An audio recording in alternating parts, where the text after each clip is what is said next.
Many years ago, I lived in an old house. We had many spooky encounters there.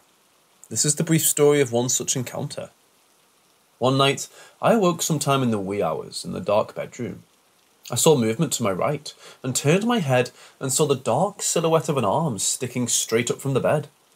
The hand was bent at the wrist, dangling, with fingers fanned out and limp.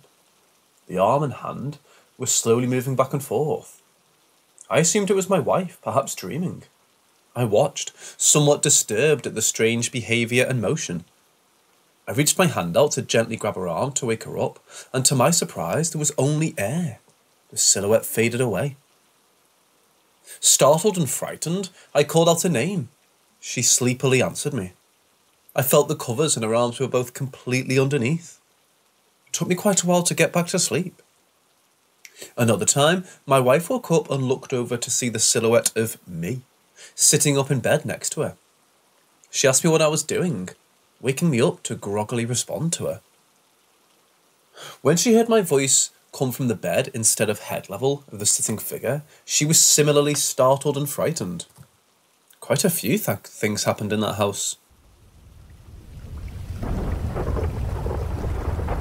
You are listening to the content of ParanormalM.com. This is a story about an old house in a rural part of central Massachusetts. It was a huge old house that had originally been half of a hotel. The other half was nearby. For some reason, it was split in half and the halves moved about. That always perplexed me. It was a huge 3-story Victorian structure with wide porches. How and why the building was split was never explained to me. The house was owned by some friends of my parents. They would host parties with lots of people, and the woman would play the piano and sing. There were lots of kids there, and we would run around inside and outside while the adults socialised. My memories of the house are vague, as this was more than 40 years ago. I do remember that the house was huge and had way more rooms than the family that lived there could use. Up on the 3rd floor, there were several hotel rooms with doors, largely unchanged since it was an operating hotel. The family that lived there openly talked about the house being haunted. I was fascinated by their stories as a child. Odd things would happen, such as repeatedly finding the telephone receiver out of its cradle and sitting on the table next to the phone. Light bulbs would go missing, apparently unscrewed from the socket and spirited away. The one anecdote that left the deepest impression on me was one that the mother of the family told us had happened to her.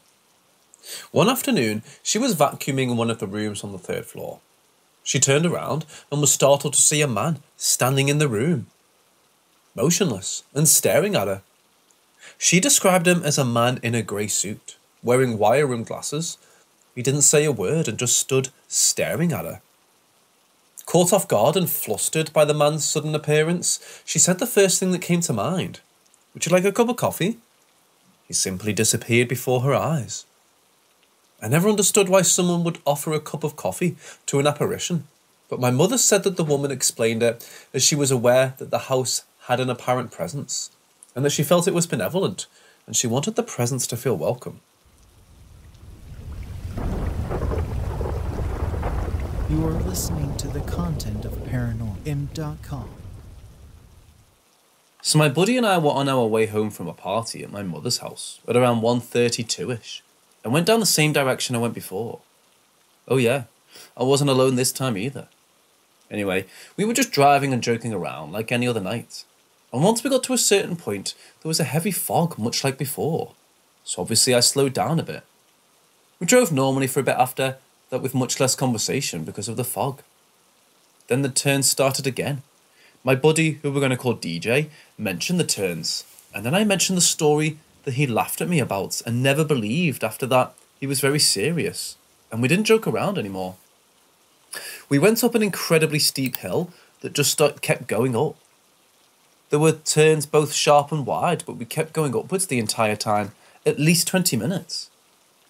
About 15 minutes into the climb, DJ started to pray, and I handed him the rosary I kept in the car, and he took out the Bible I kept in there too. After we stopped moving up and the road flattened out, after going straight for a little bit, there was another very tight turn.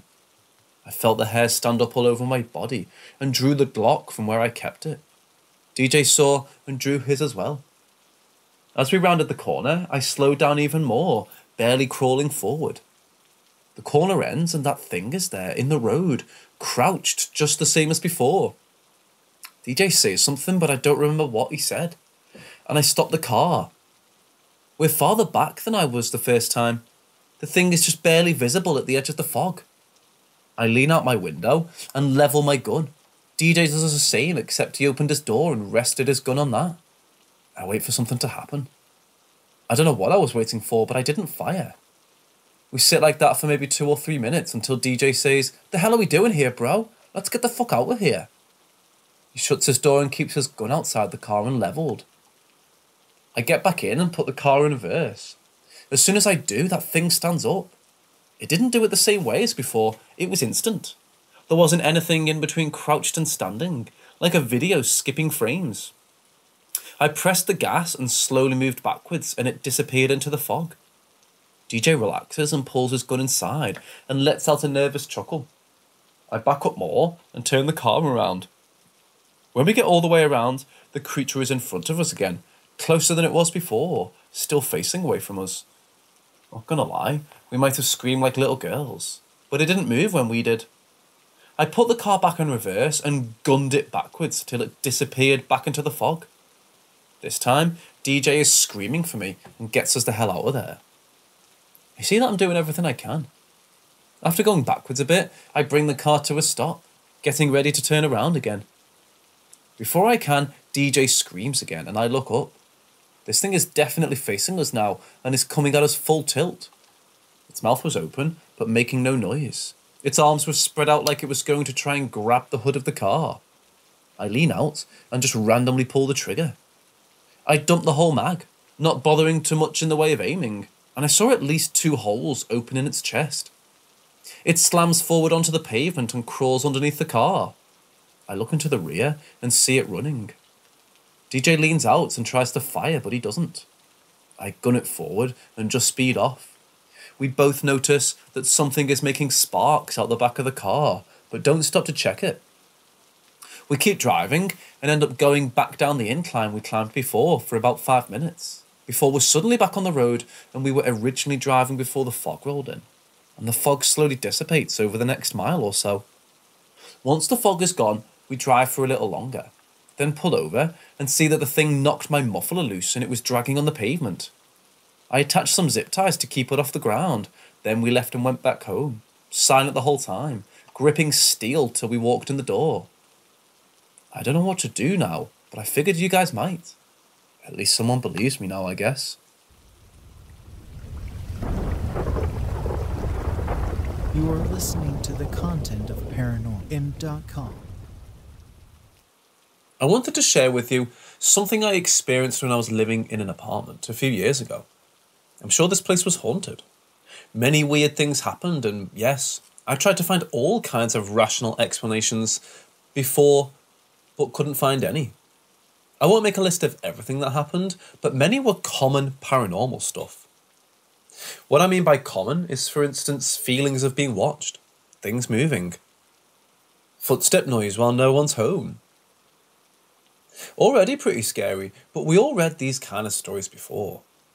The weirdest thing is what I want to talk about today. I've loved paranormal stories for years, and I read thousands of them, but I never heard or read anything that would compare to what I lived. In my bedroom, there was sometimes a light on the wall, really close to the ceiling, on the wall just behind my bed. It was like a small part of the wall was being lit by some light, but there was no source. It wasn't a reflection of outside lamps or the moon through the window or curtains, or something in my room. It was like the light was on the wall. It's really hard to explain. It looked like a rectangle, and the light was a very pale phosphorescent white. The first days we moved in, I noticed it and thought it was the little lights we put on the walls or ceiling for children that the previous owners forgot, but there wasn't anything. That all looked very normal. I showed my mum one night and she just brushed it off. The weirdest part was it wasn't every night. It was sometimes 2 or 3 times in a row, and then nothing for a few weeks, and then again. I remember being so scared of it, I wouldn't dare look up while laying in bed. Usually, once I turned down the lights, it would appear after maybe 5 minutes and stay for hours. When I woke up in the night, it was usually gone. One day, I decided to cover up with a poster and that shit moved just next to it. Have you ever experienced something similar? I never had a clue what it was. There wasn't anything on the wall or in the room. I checked many times. You are listening to the content of ParanormalM.com. I have some big problems with ghosts, demons, ancestors. I don't know. Since I was 4, I see creatures which seem to be like shadows. I also can hear them whisper, but I don't know what they're saying. I also have the feeling that I know them like my parents, but I was never able to speak to them. I also have cats. One already died. But 2 of them are still alive, and they can also see them. I know this because they tried to attack or scare them. But it never was an issue when all of a sudden they started to hurt me. Usually it's just 1 or 2 cats, but sometimes I have wounds which really hurt. And to make it even stranger, after I got a wound, something bad happens in my area, like illnesses or even worse, like death. And I have even more examples. Sometimes they stand in groups when I see them, and sometimes they're alone. They look like regular humans, but without any face or anything else, just the shape in a form of a shadow. And they're following me everywhere. And while I'm writing this, they're watching me.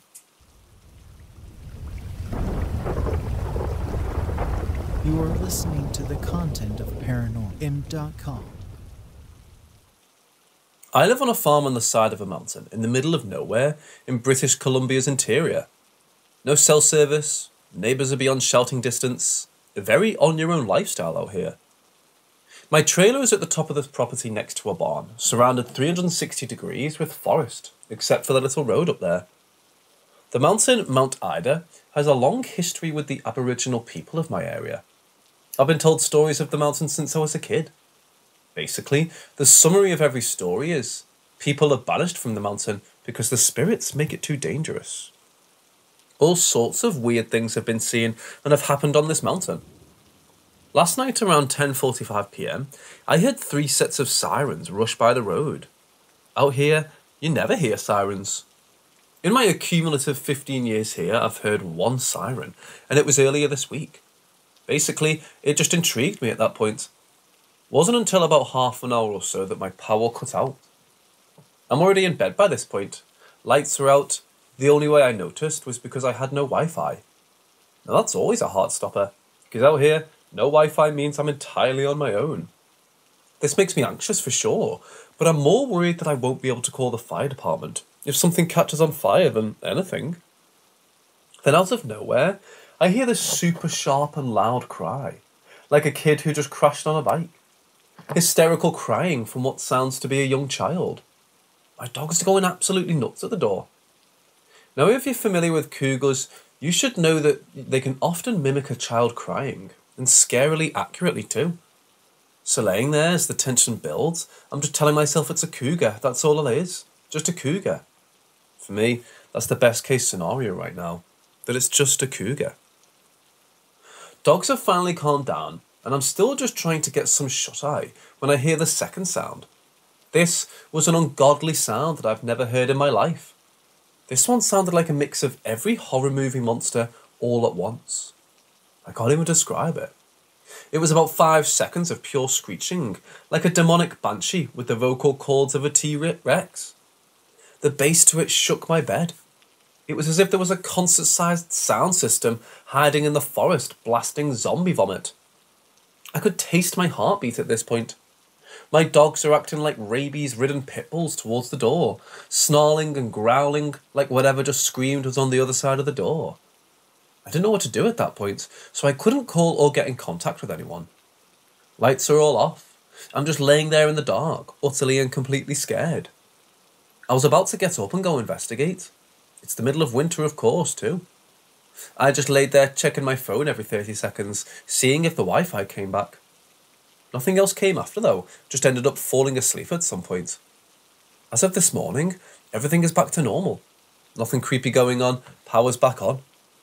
Made a post in the local Facebook group, and nobody else in the area heard anything, and only a few lost power as well as me, so take it as you will. Cougar in heat? Bigfoot coming out of hibernation?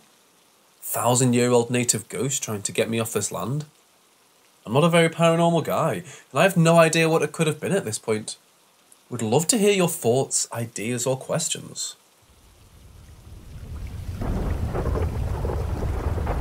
You are listening to the content of ParanormalM.com. So our last house was a townhouse, and I believe that one family before us lived there. To my knowledge, no one died there, but our neighbour in the house across from us passed away there, and we also lived walking distance from a cemetery. The way the house was laid out, it was 4 floors. Bottom floor was the basement, the main floor was the living area, kitchen and dining room. The second floor was my bedroom, my parents' bedroom and the laundry room. Top floor was an attic loft type space with a walk-in closet, which was my sister's room. Since my sister's room was the entire top floor, part of it was directly above my bedroom. This is your pretty standard paranormal stuff, but whenever my sister was at work, I'd hear distinct footsteps from upstairs. I don't mean the house settling bullshit, but it was feet dragging across carpet footsteps, as if someone refused to pick their feet up off the floor. The next one was when I was about 9 or 10. I always wanted to sleep with my sister in her room, despite having my own room. Eventually, she got tired of me sleeping with her, so that night, my parents made me sleep alone. I was laying in bed, crying and upset. In the middle of me crying, directly in my ear, I hear, shh. Now for this next one, I was sitting in bed on my laptop. My bedroom was perpendicular to the hallway, my door was open, and in my peripheral vision, I saw what appeared to be a figure poke its head into my bedroom, then retreat. I looked up after this and called out for anyone, but no one was there. This one may be the scariest one, but this one is at least a bit irrational. I was asleep one early morning and was woken up to the sound of someone whispering in my ear, "Wake up!" And I felt as though I was being shaken. This one may be written off as a half-sleep, half-awake hallucination, but it was still freaky. You are listening to the content of ParanormalM.com. I've been an avid camper most of my life, more than I actually lived in the Wyoming wilderness for almost 2 years, as a child in a house on a nature preserve. A place where electricity was only available by generator, and we had to boil water that me and my siblings carried up from the creek. All of this before I was even 10 years old. If there were emergencies, it would be at least an hour before we would get to help and help could get to us. I've hunted for dangerous game and seen some weird shit in the desert. So when I say I will not venture into the woods of the Cascade Mountain Range alone, it's important to know that the wilderness doesn't frighten me easily. I was 23 years old when a friend of mine, we'll call him Darren, invited me to a camping trip. The site was a place a few miles up a logging road, so about an hour-long hike from an already backroad as fuck back road. It was just me, Darren, and his good friend Wade. Place was from the logging road, about 10 minutes down a trail. The moment we got to the site, I was excited. The small lake was beautiful, barely touched by people over the years. It also comforted me somewhat when we got to see that within the last month, at least somebody else had camped out there. We ate a bunch of chili and hot dogs, but around dusk, the guys went off into the woods and came back with a sealed bucket they had buried the year before. And we opened it up to get into some MREs they stowed in their cache. It was looking to be one of the better camping trips I'd have in my adult life. That night was a bit different. For the first time in my life, I felt uneasy sleeping in my tent. I couldn't quite place it. Chalked it up to not being used to camping without my dad. Darren brought his .38 special for protection from predators, but he was the only one armed. The next day it rained, and we tried to wait it out, but eventually called it quits, packed up and went home. Fast forward to the next year. Me and Darren get the itch to go camping again, and I wanted to give that site another shot. I spent a great deal of effort convincing a bunch of my friends to tag along. In the end, it wound up being 6 of us and a big white German shepherd. Me, Darren, Wade, James, Charles, and Rita, James's girlfriend, and Moogie. Knowing about all the uneasiness I felt the first time, I brought my 12 gauge. James wanted to get some unregulated target practice in. We also brought a quad with us this time, so we could haul a bunch of extra water, booze, and other supplies to make our weekend more comfortable. First day, as we're setting up, we hear a loudspeaker playing some music over by the south end of the lake. So we're deciding, big dick Americans, me and James sauntered down to meet the source of the noise pollution. Now, I have to commend the coolness of the cop that was just having a fishing trip when two large armed men emerged from the tree line. We introduced ourselves, mentioned the others, but not exactly where we were camping, just that it was nearby. That's when shit started to get creepy. It could have just been cops doing cop shit, but this guy really wanted to know exactly where we were going to be. Then he mentioned his favourite spots nearby, and really wanted us to try this other spot 2 more miles down the logging road. At a point, it was almost like he was suggesting that was the only spot where we wouldn't be in trouble. Darren showed up finally, told us that he spoke to the landowners several years ago, and they were fine with us being there. Cop was mad, but we lied and said we'd check out the site he was pushing. None of us trusted the guy when we left, so we decided not to. It was like a horror movie setup. The whole shady cop tells us to go to the spot where his hillbilly friends are going to kidnap us kind of vibe. So we move on pretty early in the day, so we set up our stuff, get a fire going, float around on our giant 4-person inflatable chair boat thing. Biggest highlight of the day, Charles cut down an entire dead tree with nothing but a small axe. An impressive feat of stamina and strength. It was a good day, leading into a good night. But right after it got dark, I felt uneasy again. The first thing that worried me was a couple of us heard something big splash into the far side of the lake. We thought maybe it was Moogie, but he was by the fire, his head now perked up and looking in the direction of the splash. Since we were drunk, we thought maybe the floaty thing might be compromised, so we went down with flashlights to pull it out of the water and onto the bank. Then we heard the owl. Charles, Wade and Darren were already passed out by midnight. Rita was humming along the fireplace with Moogie, and me and James were out getting some more wood so the fire would last. We heard an owl start up its hooting, a cadence I was familiar with in the area, but something was off about it. I have a gift for mimicking bird noises, so what I noticed immediately is the ending hoot was off. Almost always sounds like the owl is rolling its R's as that final hoot of the sequence goes. James, not nearly as outdoorsy as me, says, "That almost just sounds like a person." We joke, listen to it a couple more times, then I do my own attempt at an owl noise. Silence for a few minutes. Just as I'm thinking that makes sense because of the noise, it starts up again, but not just one owl. Another started up about half a second after the first.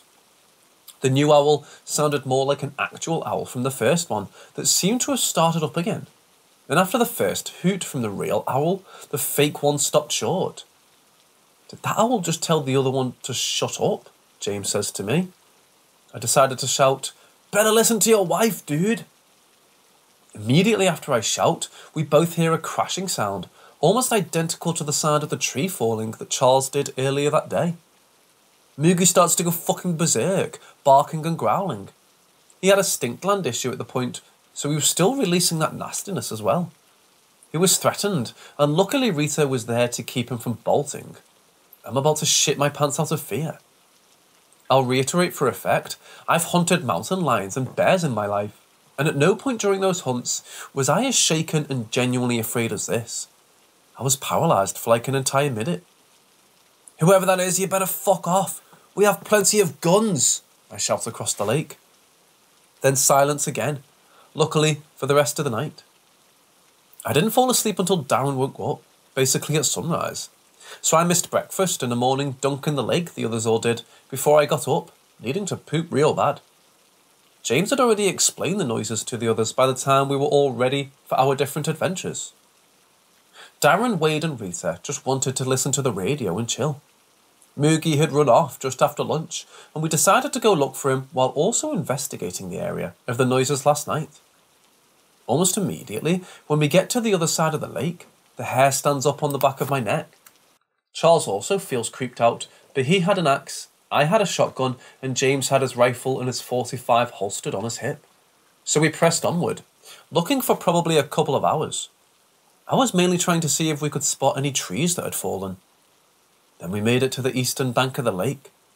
Holy shit, Charles says, causing me and James to come rushing over. There we saw what looked like a human footprint. Just one, but it was very clearly a footprint in the mud. Even had a little pool of water still in it.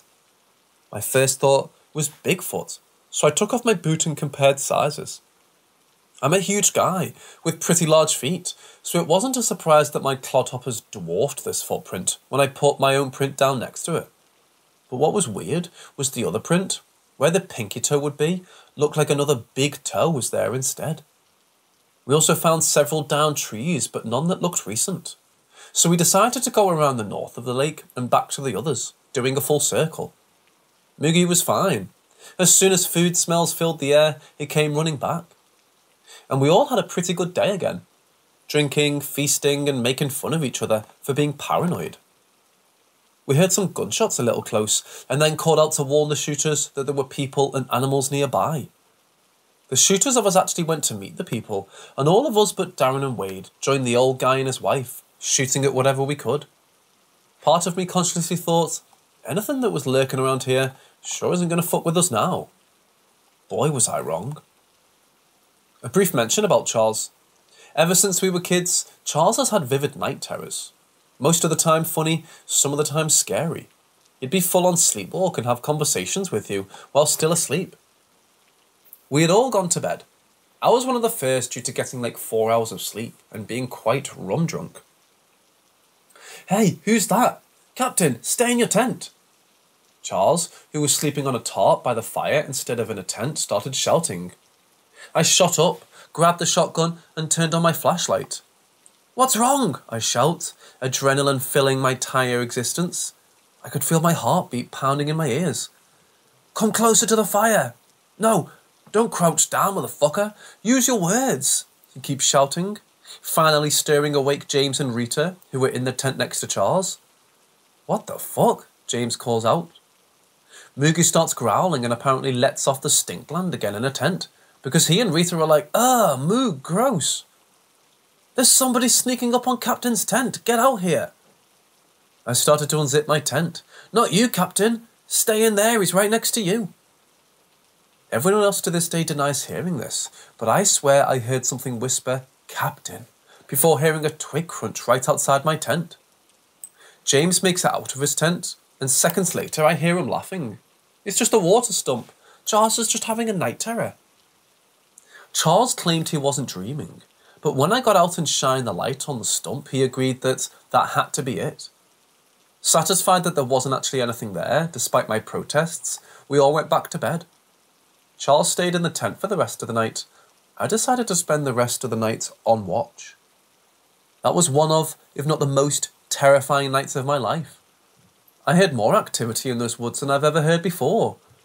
Moogie would wake up and barf multiple times, as I'd hear twigs snapping off in the trees.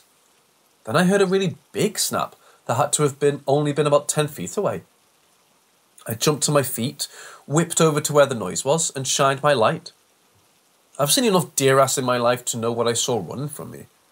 What is not normal of deer, however, is that they don't stand the fuck up on their back legs. Moogie howled and snarled. I took aim, letting my light drop and fired. I didn't care that it turned to run. I fucking unloaded. Boom after boom after boom, until I ran out of all 6 shells I'd loaded. Everybody else was freaking the fuck out and rushed out of their tents. I told them what happened, and nobody went back to bed until the morning. Nothing else happened that night. I think Moogie refusing to leave the tent was what allowed the others to take me seriously enough. This is why I'll never go hiking in Cascade Wilderness without a firearm, and at least 2 other people who know how to use them.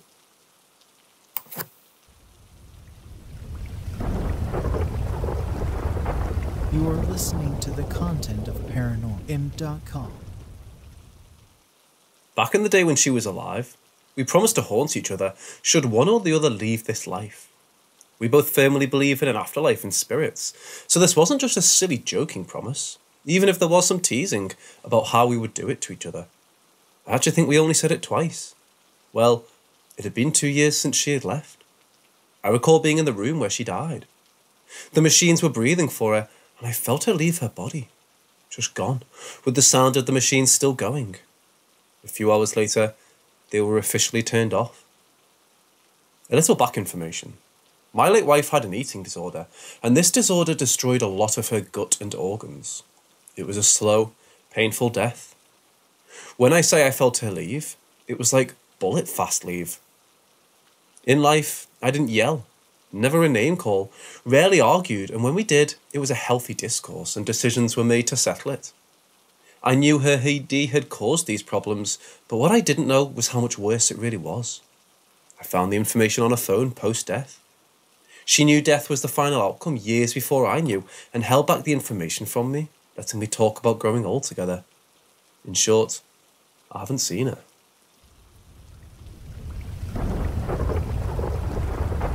You are listening to the content of ParanormalM.com. I moved into this house with my boyfriend at the beginning of November, around the 4th, in 2022. I've always had a weird feeling when I come to visit, as my boyfriend lived here with roommates before I moved in with him. Over time, my mental health started to take a downfall. For context, I've been diagnosed with schizoaffective bipolar. Diagnosed at 19, and have been medicated since. My symptoms are manageable, and I have coping skills that keep me grounded, and my meds help a lot. I still struggle with social anxiety and some small delusions centered around that, but I can usually keep myself in reality and push those thoughts away, especially when I've been taking my meds regularly. When I first moved in, I was taking my meds pretty regularly and only missed maybe 1 or 2 days a month, and even before moving in, had lived alone for months without any sort of issue coming up. Almost immediately, I started having random bouts of anger, sadness, or panic-like anxiety, and all would leave me in a broken, crying mess. I started struggling to sleep, only getting 3 or 4 hours a night, if that. Eventually, I did run out of my meds, and because of this sudden change in my mood and the lack of sleep, I haven't had the energy to sit through another appointment, which is where my problem comes in.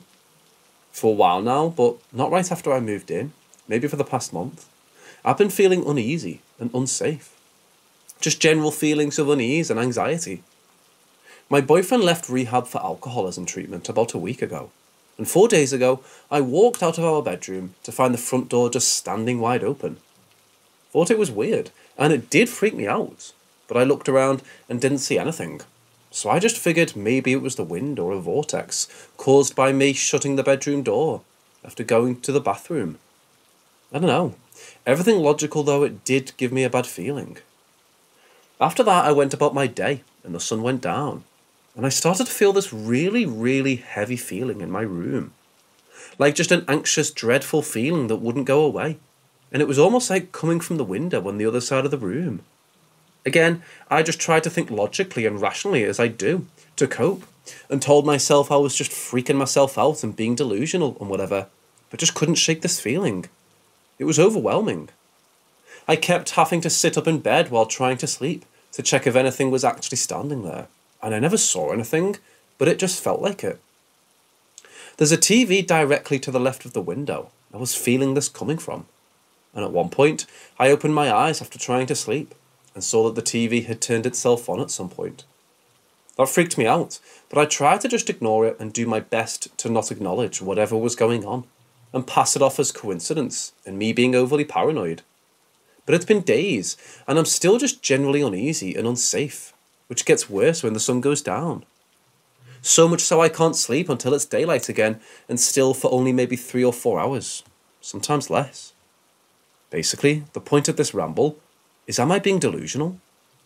I know I need to get back on my meds, and I am working on that, but do you think that the door being open and my TV turning on and the intense feeling could be something more? I'm going to leave for my mum's in the morning, because it's getting to the point where it's too much and I'm overwhelmed. What can I do?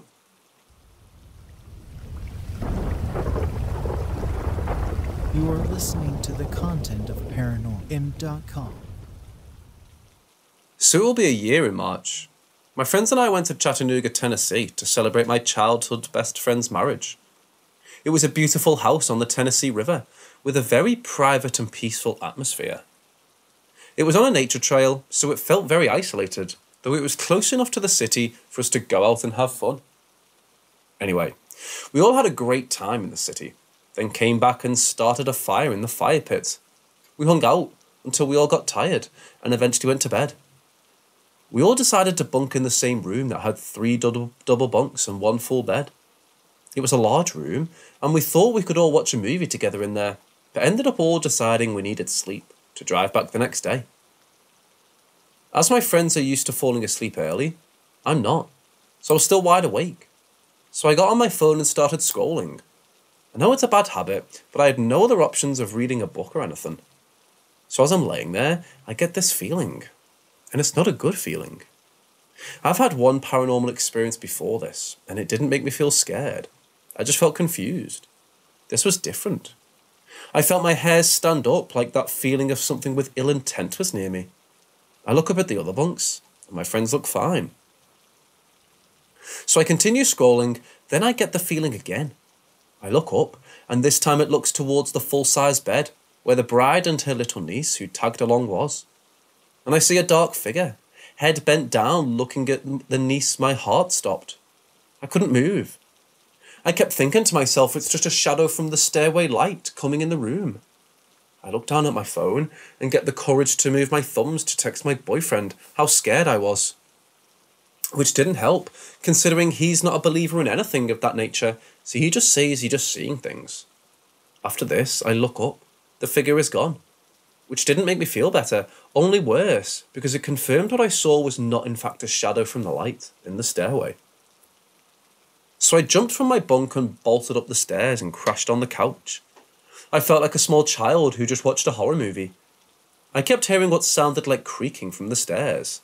I thought of the old phrase, "It's just the house settling," to calm myself, then called my boyfriend and he talked me down, and I thought he's probably right. But I was still shaken up. Eventually, I fell asleep around 4 a.m. when the creaking stopped, but woke up around 6 and got the courage to go downstairs to get into my bag for clothes. A few minutes later, the maid of honor comes up and she looks confused and kind of freaked out, then says, "Hey, did the bride come up here at all?" I said, "When?"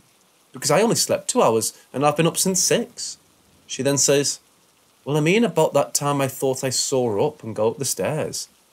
I said, "No, she didn't come up here." She said, "Well, I know someone went up the stairs." Her face was white and I said, "Did you check the bed?" She then goes back down and looks and says in confusion, "She's in bed."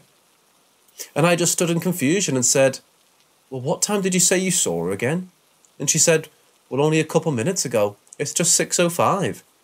And I said, "Maybe you just heard me. I've been up here since last night." And she goes, "Well, I thought I saw someone standing between their suitcases and the bed over her niece." That's when my heart dropped, and she knew I didn't have to say anything. My face said it all. She knew I saw it too. Needless to say, we were happy to get out and not investigate. You are listening to the content of ParanormalM.com. 4 years ago, my dad died from stage 4 melanoma that had spread to multiple organs, including his brain. He was in hospital for around 9 days, and 1 day in hospice where he died. When he was in the hospital, before he massively declined and stopped talking, he was quite confused because of the tumours in his brain. He didn't know he was there because he was about to die. He thought he was there for treatment. One day I was alone with him when he went into a series of seizures. I stayed with him while the doctors worked on him. I talked to him, and between seizures, he seemed to recognise my voice. Afterwards, when he was awake again, he was saying how proud of me he was for working with the doctors on his treatment. He was telling my mum he was proud of me. At the time, I was dealing with a bad ED relapse because it was the only way I could cope with what was happening, including bulimia, which he never knew about. My dad was always proud of me, but I felt sad and ashamed that he wouldn't be if he knew how I was actually doing. Fast forward to his death, around 1 or 2 weeks later, I had a very vivid visitation dream. He was standing in my room. I could see the details of my bedroom exactly how they were. I might as well have been awake with how vivid the dream was. My dad was healthy looking again and had a calm, peaceful energy to him. He told me he was okay. He knew we had been by his side when he died, and he heard everything we said. He said, "I know you're scared, I wouldn't be proud of you, but I still am. You were amazing and I'll always be proud of you. I'm just sorry you're going through this. I want you to be happy. I told him again that I love him and I hope he's okay. He reassured me he was. Then I woke up, already crying, but with this amazing feeling of peace. It's hard to describe. Some people would say this is just a dream, but I know this was my dad's spirit visiting me. The vividness, the feeling when I woke up, the sense of peace that was there. Him visiting me really did help let go of the shame, and I felt reassured he was okay. You are listening to the content of ParanormalM.com. When I was a kid, between 10 and 12, my brother and I had a friend over. It was around 7 p.m, and my mum was at choir practice. We were the only people in the home. We were playing in the living room when we saw my mum outside waving her keys that had a very specific Harley-Davidson leather strap on it. Through the window, playfully, like, yoo-hoo! We were confused, because she left for practice a while ago, and usually didn't come home for another hour or so. We waited for her to come inside. When she didn't, we were scared, so we went to my brother's room and stayed there until my mum was home. We told her about it, and she swore it wasn't her, and said we were smart to not go outside looking for her. I've read things about skinwalkers, and a couple other theories. The next story is harder to explain. A couple years ago, my ex picked me up from at work around 11 p.m. We weren't even smoking, just taking the long way home and chatting. We were coming up to an intersection with a car coming to the stop sign in the opposite direction. Their car stopped short as this thing ran across the road. It was bluish but transparent, taller than the car, had very weirdly bent back legs, the way a werewolf would be drawn, I guess, and very long arms but running on all fours. The way it was shaped looked like it wasn't always on all fours like a dog. Maybe the best way to describe it would be when you see those videos of people running around like a horse. Like butt in the air, feet flat, hands flat, head down. But its body was not human-like. It was longer and dog-like. The car filled up with tension as we both stopped talking when we saw it. We didn't say a word until we were out of that intersection. I was like, I think. And she interrupted, I know. And she kept driving until we were away from that area to talk about it. We described it exactly the same as each other. At first we figured a werewolf, but I'm not sure. When I was a teenager, my friend and I would ride our bikes around town all night into the morning, and one day, as we were heading home around 5 a.m, we saw the same thing running alongside of us very briefly, before running into the woods.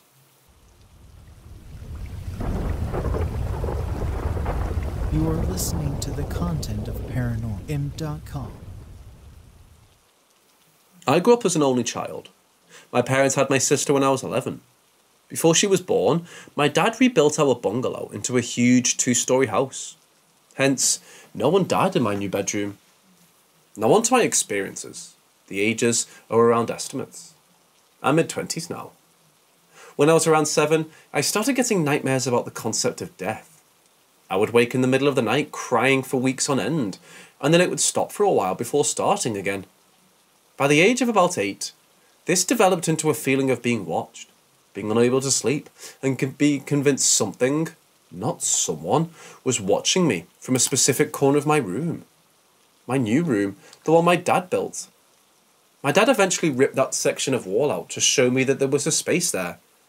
I don't remember why, but there was a space all the way around the upstairs. He tried to turn it into a fun den area for me, but I hated it and wouldn't go in there. This continued. When I was about 12, I got my first smartphone. The iPhone was my dad's old one, but it worked fine. That was until it got dark outside, and the phone would start typing random letters when I was texting someone or typing. This only ever happened in my bedroom. As soon as I left the room, it stopped. I told my dad. He said it must be damaged, and he bought me a new one for my 13th. He believes in ghosts, but couldn't explain what was happening in the room he built. The new phone did the same thing. I thought I was going mad. I bought some spell candles from a witchcraft museum when we went on holiday, when I was around 14. I used them to politely ask whoever or whatever was there to please leave the house peacefully. This worked, and I was perfectly okay in the room again. I slept fine. My phones were all fine as I upgraded and got new ones. I moved out when I was 20. I went to visit my parents and stayed the night in my old room.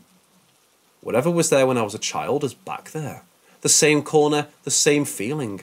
The same dark energy, the same creature. Except now, I have an image of it burnt into my memory, despite never actually seeing it. It's a dark creature. It has some type of human shape but is very muscular, and it crawls around on all fours, legs bent behind it, almost wolfish, but without a snout. It snarls and glares. Dark red eyes with big black pupils. It has horns as well. Big horns curved back over its head. There's some type of red tinge to it, but I can't identify where it comes from. My husband and I recently moved in with some roommates. They're J, D, and their young daughter S. We went from living in a decent-sized city to living in the middle of nowhere about an hour away. For context, we live in the south in the US, so it's rural, woodsy, nowhere. We're really good friends with our roommates. The husband and I knew beforehand that they had both experienced some paranormal goings-on before we made the decision to move in. To be honest, I think husband and I forgot all about the paranormal stuff just before we moved. Everything was great when we were settling. We all got along really well, and it was so amazing to be in a place where we had our own space and were on equal grounds with our roomies. Then one night, about a month later, husband Jay and I were all lounging in the living room area, just shooting the shit. S was asleep in her bedroom as it was late. We're talking about the paranormal. About 11:30 p.m, Jay has to go pick up D from work. She works the late shift about half an hour away from us. As Jay is getting ready to leave, he mentions skinwalkers. Now, husband and I don't use this word.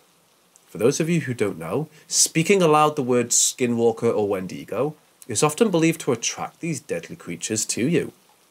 Husband and I had strange and horrifying experiences in the last place we lived, after one of us made the mistake of saying it out loud. So we no longer say it. Our code word for it is flesh pedestrian, if you're curious. As soon as Jay said it, I gasped. He laughed it off, but right before he left, he noticed something through the blinds on the back door of the house. He mentioned that he thinks there's someone in the backyard. In truth, we don't really have a backyard. The back of the house is right up against the edge of the woods, but we just call it the backyard. Husband and I, thinking he's fucking with us, laugh it off. Quickly though, we can see from Jay's face that he's not. We rush to look through the blinds, and sure as shit, there's something in the trees. It was incredibly hard to see, but it was a very tall, very thin figure, darting very quickly between the trees. It kept itself completely shrouded in the black shadows, and we couldn't make out any other features. Jay rushes outside, thinking that it's someone in his property. Husband and I follow, not wanting him to be alone. I stay on the porch, while husband rushes down the steps to follow Jay, as he goes behind the house. The second he leaves my eyesight, Jay immediately turns around and shakes his head at husband. He tells us that as soon as he got to the edge of the trees, he heard a low voice tell him to turn around. Now, I come from a pagan background. My mother is Wiccan, and husband is also pagan. As Jay leaves, and husband and I finish our cigarettes, I immediately set out to bless the entire house with sacred oil and blessed salts. I had already done this as soon as we unpacked the last of our things, but I felt it necessary to do it again. I went so far as to bless the entire porch as well. As husband and I are doing this, Jay texts me that he doesn't feel safe, and something isn't right. When I ask him what he means, he writes that just a few miles up the road, a naked man came charging out of the woods and stopped at the edge of the road. When he locked eyes with Jay, he simply pointed at the car and kept doing so until he was no longer visible in the rearview mirror. We tried to rationalise that it could be one of many non-paranormal scenarios. We thought it might be a prank, but that didn't quite make sense. It was the beginning of a very cold winter, and it was about 20 degrees out.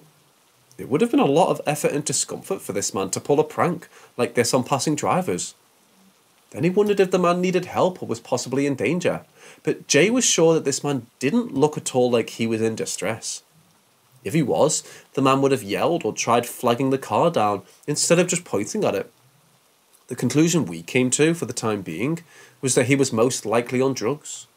We don't live in the safest of places, and hard drugs are very common around here. Then Jay texted that he'd picked Dee up, and more weird things were happening. I asked him to elaborate, but he said he'd just explain it when they got home. As their car pulled up in the driveway, husband and I went to meet them outside, but the two of them quickly got out of the car and rushed towards the house, telling us that we all needed to get inside immediately. When inside, Jay explained that right before he got to Dee's place of work, he saw something in a cow field that he couldn't explain. It was tall, taller than any human could possibly be, and much taller than the thing we'd already seen behind the house. From what we could tell in the dark, it was grey, and it was running, faster than he was driving at 60 miles an hour, on all fours. It ran into the woods out of sight. When he was driving back with Dee, before Jay could explain everything that had already happened, she got a sinking feeling in her gut and made Jay lock all the car doors. A literal second after Jay complied, the same creature he had just seen was once again sprinting alongside the car. It was much closer to the road than it had been minutes before, but it dashed again into the trees before they could get a really good look at it. We were all a bit shaken. It was now close to 1 a.m, and none of us could explain anything that had already happened. We tried to brush it all off, and we probably could have if it was just one thing that had transpired, instead of several. We made the awful decision to go back outside for a smoke.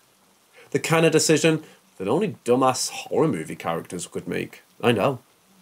And this is when shit got really weird. Off to our right, there's a small strip of woods that separates our property from our landlord's property, where he lives with his daughter, son-in-law, and granddaughters. In those trees, we noticed 3 sets of eyes. They're glowing yellow-green, and they're just staring at us. Husband asks Jay if it could be deer, and we tend to see a lot of those around. But we all know that whatever the eyes belong to were far taller than deer could be. Then to our left, there's more, you guessed it, woods. From that direction in the pitch dark, I swear to fucking God, I heard a little girl laugh. It wasn't boisterous or loud, more like a snicker a child makes when they're trying to suppress their laughter. Dee and husband didn't hear it, but Jay did. Now we're looking at the big tree to our left that stands just before the edge of the woods, and notice that there's this big black mass beside it, like something was crouched down next to the tree. We all try to rationalise that it's a big bundle of leaves, but I don't think any of us really believe that. Jay and husband both dart back inside for a moment, and when they come back out, Jay is holding a hatchet, and husband is holding his crossbow. Without saying anything to Dee or I, they step off of the porch and walk towards our left, where the little girl laughed. Later, they told us that they thought a child was in trouble, and they wanted to help. While Dee and I are on the porch, trying to figure out just what the fuck is happening, we see something a few yards away. Down the driveway, there's a huge tree in the middle of the property. Out of the peripherals, we could swear that we keep hearing something duck from behind the tree. We kept looking at the tree, and yes, there was something poking its head out from behind the trunk, and pulling back very quickly, as soon as it realised we're staring at it. At this point, Dee and I want to go the fuck back inside. We're shivering from both fear and cold, and we just want the night to be over. But while Dee and I were in a match of paranormal peekaboo, husband and Jay had their very own weird experience. For context, I have Tourette's syndrome. This means I say and do things completely out of my control, and some of my verbal tics are just strange sounds. Some of those sounds include blowing raspberries or popping my lips, which are my 2 most common verbal tics at the moment. As Jay and husband are inching closer to the trees, they both hear footsteps through that grass and leaves within the trees.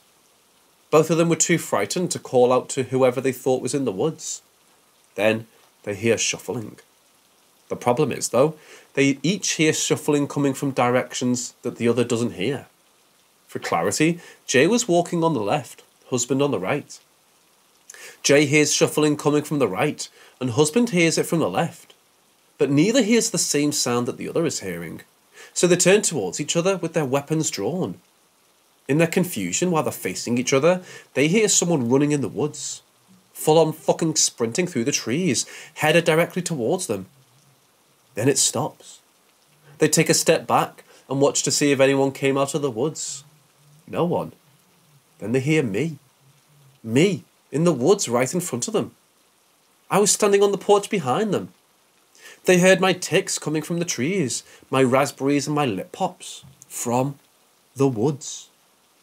Without turning around, husband called me and asked if I had just had a ticket. I told him no. They back away from the woods without taking their eyes away from it until they're close enough to sprint into the house, pulling Dee and I with them. Inside, Dee and I were able to tell them about the thing behind the tree, and Jay and husband are able to tell us about something somehow mimicking my fucking ticks in the trees. For the rest of the night, we don't go back outside. We would all, against our better judgment, peek through the blinds on the back door when we passed it, and there was still something in the woods every time one of us looked. I didn't get any sleep. Come morning time, husband and I checked all the places we'd seen or heard something, and there was no sign of anyone or anything. I asked my mother what she thought it might be. In her opinion, it was likely something related to a mimic spirit. A spirit that warps reality to feed on fear, but not having enough power to really hurt anyone. She said that it couldn't be a skinwalker, because there were way too many things happening in too many different places all at once. Skinwalkers are solitary and territorial things, so it couldn't have been multiple of them. But just one mimic could do all of the things we experienced. We still hear the occasional giggle in the dark, get a bang or a knock at our back door. We still even see the thing behind the big tree in the driveway almost every night. But that night was something else. I've seen some shit in my life, but never have I gone through about 3 hours of non-stop activity. I've since burned sage all throughout the house and the entire perimeter of the property, as well as using the rest of my salt and oil around the entire house. Husband and I even did a late night EVP session at all of the spots. Shit happened that night, but we didn't get a single response to any of our questions. I don't know for sure if it was a mimic spirit or I can fully rule out skinwalker. I don't really know if the thing is dangerous or not.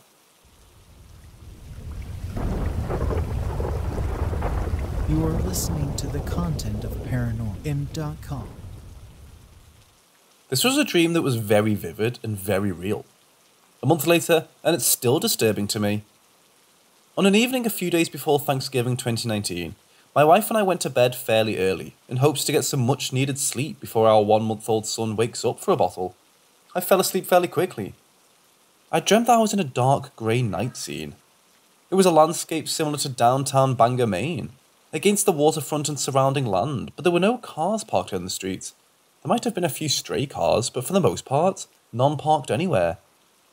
I'm apparently walking home, although I don't know how I got downtown, and I was having difficulty finding the bridge to Brewer.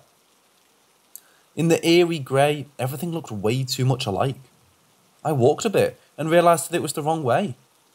So I circled around in place and chose another direction, and walked a little then. Soon realising that I still wasn't in the right direction, I circled again and chose a direction, and my scenery seemed to be making sense. I was relieved. It was a long walk home, but at least I was on my way. Just as quickly as I was relieved, I was nervous again. I was being followed. I looked around. I couldn't see anyone. Just as I began to relax, thinking it was nothing, a kid wearing black, with a grey mask over his face and a hoodie with the hood over his head, walked beside them in front of me, in a weird motion, like a curling walk. I stopped walking. He tilted mask head, one way, then the other. He lifted his right fist up, the index finger, the only finger not locked in a fist. He lifted his other hand in the same way and used index finger to purposely point at the index finger of his right. He curled backwards a few steps, walked forward and disappeared somewhere behind me. Glad he was gone, I continued to try and find home. That's when I realised the bridge into Brewer didn't exist and that I was trapped in Bangor. I found myself disoriented in a parking lot. I couldn't figure out how or which one it was. I thought maybe the wing lot where I park my car when I go to work, but I could see Hollywood Slots, the casino in the close distance, so that didn't make sense. It was also weird. I noticed the parking lot I was in had a road going through it. Then it occurred to me that I was not in a parking lot, but smack bang in the middle of a road. It was like I was in a video game where the rest of the map hadn't been unlocked yet. This location inconsistency helped me realise that it was a dream, and I was done with it. I told myself to wake up. It wasn't easy. As much as I tried to wake up, I couldn't. So I figured since now that I knew it was a dream, I could gradually wake myself up, as I should be in a lucid dream state. I continued to walk around. The boy in the mask appears. Just appears. No warning, right in front of me. He has a pocket knife in his right hand. The short blade is exposed to the air. He signals the number 1 with his left index finger and then brings his hand closer to his chest and cuts his index finger with the blade. Beads of blood ooze out and fall into his sleeve shirt. He puts his bleeding finger to his masked mouth. Shh, I can hear faintly. Fed up, I try to wake myself up to no avail. I walk around again, saying to myself, this is a dream. I'm dreaming. Wake up. I'm dreaming of waking up. It wasn't long before the masked kid appeared again. I attempted to walk away from him. He wouldn't let me pass. So I decided to run away. He remained in front of me, refusing to let me through. We ended up face to face, circling each other. All the while, I'm trying to wake up and try to get away from this creepy kid. No matter what I do, I can't escape. As we circle each other, he cuts his index finger and then puts it to his mouth. When I hear the faint shh, he does it all over again. I'm done. This is fucked up. Wake up, Paul, I demand to myself. No luck. The masked kid disappeared again. Wake up, Paul, I demand to myself again. No luck. Maybe if I avoid acknowledging the presence of the masked kid when I see him again, I thought. I continue to walk around, hoping I just wake up. The masked kid appears again. I don't acknowledge I see him and just keep walking, all the while he remains directly in front of me. As much as I deny the fact that I don't see him, in actuality, I do and can't ignore him. He seems to thrive on the fact that I can't ignore him. He proceeds to cut his index finger as the blood rolls down his finger and into his sleeve. He puts the bloody finger to his masked lips. Shh. Again faintly, he mutters. I began to chant, I need to wake up, as we circle each other as before. He repeatedly cuts his finger and then puts it to his face. Shh, he mutters quietly. We repeated the cycle several times. Suddenly, in the background, I hear a baby's whimper. It sounded a lot like my son Matthew. I knew it was. I need to wake up, I yell. The masked kid puts his bloody finger to his mouth, shakes his head, no, and says, shh, in the typical fashion. We continue to circle. I continually tell myself to wake up. Meanwhile, my baby whimpers are getting louder in the background, and they're beginning to sound like a cry. As we continue to circle, my wife, Katie, nudges me. Paul, can you feed Matthew? I finally woke up. I'm lying in bed. I can see my bedroom. Yep, I reply sleepily. Then I'm dragged back to the dream, circling again. Matt needs me, I say to the kid. He shakes his head. No. Katie nudges me. Can you feed Matthew? Yep, I replied. I can see my bedroom again. I'm in bed. As I try to get out of bed, I find myself being pulled back into the dream. I resist with all that I can. I shook my head to wake up and force myself out of bed. I'm on my feet, in my bedroom. I touch the dresser next to me to make sure I am awake. I walk around our queen bed to pick up Matthew, who's crying in his bassinet. I'm so relieved I'm awake. I take him to the kitchen to get a bottle, heat it up, and give it to him in the living room. That was the most vivid dream I've ever had. I haven't been able to get it out of my mind since. It was more like a nightmare. I could smell, touch. Walking in those circles was tiring. Was this nightmare more than just a nightmare?